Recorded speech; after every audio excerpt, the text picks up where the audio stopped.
পুজোতে নতুন শাড়ি কিনে দেওয়ার মুরত যখন নেই, তখন ঘটা করে আমাকে বিয়ে করতে গিয়েছিলে কেন? হ্যাঁ,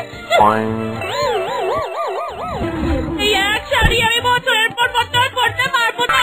পুজোতে সবাই নতুন জামা কাপড় পরে, আমার ব্যাপারে নতুন শাড়ি চাই। নাহলে মহিষাসুরের সঙ্গে সঙ্গে তুমিও চলে পড়বে, এই আমি বলে দিলাম।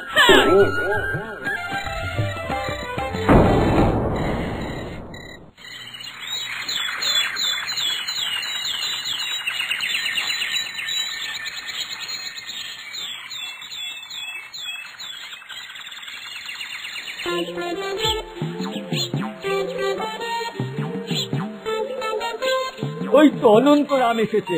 ও ভাই অনন্তরাম, একবার এদিকে এসো, এদিকে এসো।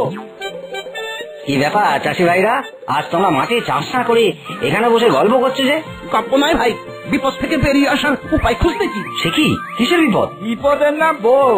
হ্যাঁ, ওর থেকে বড় বিপদ এই দুনিয়ায় আর দুটো নেই। ঠিক বলেছিস, ঠিক বলেছিস।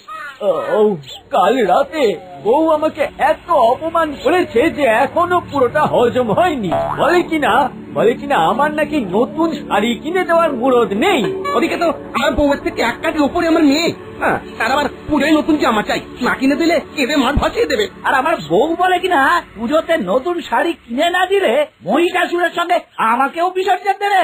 বুঝেছি, তাই এসব তো আমাদের সংসারে গপ্প। সমস্যাটা কোথায়?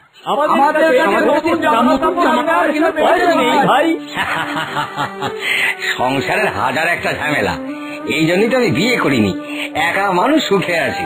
তোমার সংসারে যখন টাকা পয়সার ঝামেলা নেই, তখন আমাদের কিছু করে পয়সা আর দাও না ভাই। পুজো নিতে গেলে ফেরত দিয়ে দেবো না। অন্তরা আমার নেড়া, একবারই বের করাই যায়। আমি আগেও তোমাদের টাকা ধার দিয়েছি, না নির্দিষ্ট সময় ফেরত দেবো বলেও দাওনি। আমাকে ক্ষমা করো ভাই। যাই, অনেক বেলা হলো, এবার কাজে লেগে পড়ি। চলি ভাইরা।